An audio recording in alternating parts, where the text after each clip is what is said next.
Hi, this is Ann Hayward, and today's project is this beautiful iris folded hot air balloon. What is iris folding, you may ask? Well, it's a paper craft technique that involves folding strips of colored paper in such a way to form a design. The center of the design forms an iris, a shape reminiscent of the iris of an eye of a camera lens. There are two main components of iris folding. The first one is the pattern itself. Patterns can be found in books or on the internet. There are numerous websites that provide free patterns and ideas. Just do a Google search. Now, normally when you work with an iris folding pattern, you make a copy of the pattern out of a book or download it from the internet, cut the pattern out, trace it on your cardstock, and then cut it out of your cardstock using scissors. I don't like that method necessarily because scissors often leave a jagged edge. For this project, I wanted to use my 1 3/4 inch circle punch to punch out my pattern. The problem is that the pattern is too big for the punch. So what I did is made a copy of the original pattern, reduced it by 75%, made a new copy, and now I have a perfect circle that will fit with my 1 3/4 inch punch. Iris folding patterns always have numbers on them, and these are the numbers you're going to follow as you're putting your piece together. The other component of iris folding is the paper. You need a lightweight paper such as scrapbook paper, origami paper, wrapping paper, even pages of a magazine. I would not recommend using cardstock though, as it's just too bulky. For this project, I'm using designer series paper from Stampin' Up, and this design is called Razzleberry Lemonade. Stampin' Up's designer series paper is two-sided, so you have a choice of designs. The next thing I need to do is cut my strips of paper, cut my paper into strips. Now the designer series paper is 12 by 12. So what I've done is cut strips that are 1/2 inch by 12 inches long.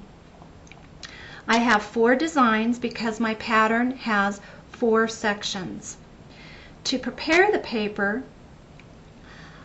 I have torn my 12-inch paper in half just so it's a little easier to work with.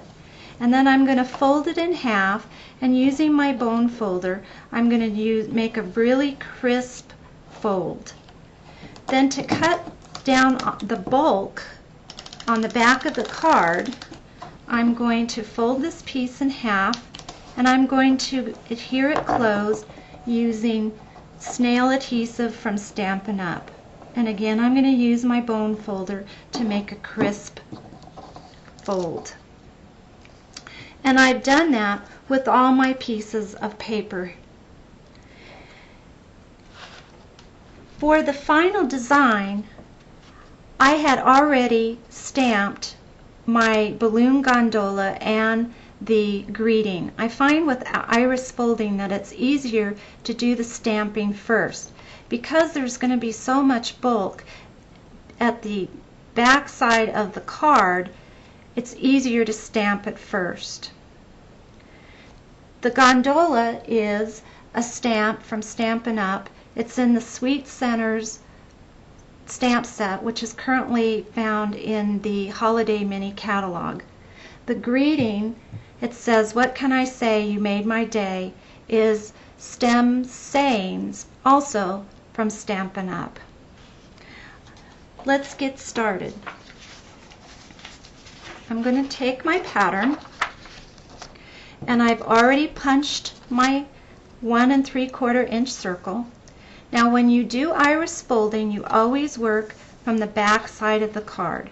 So I'm going to lay my cardstock on the pattern, matching up the punch circle with the circle pattern.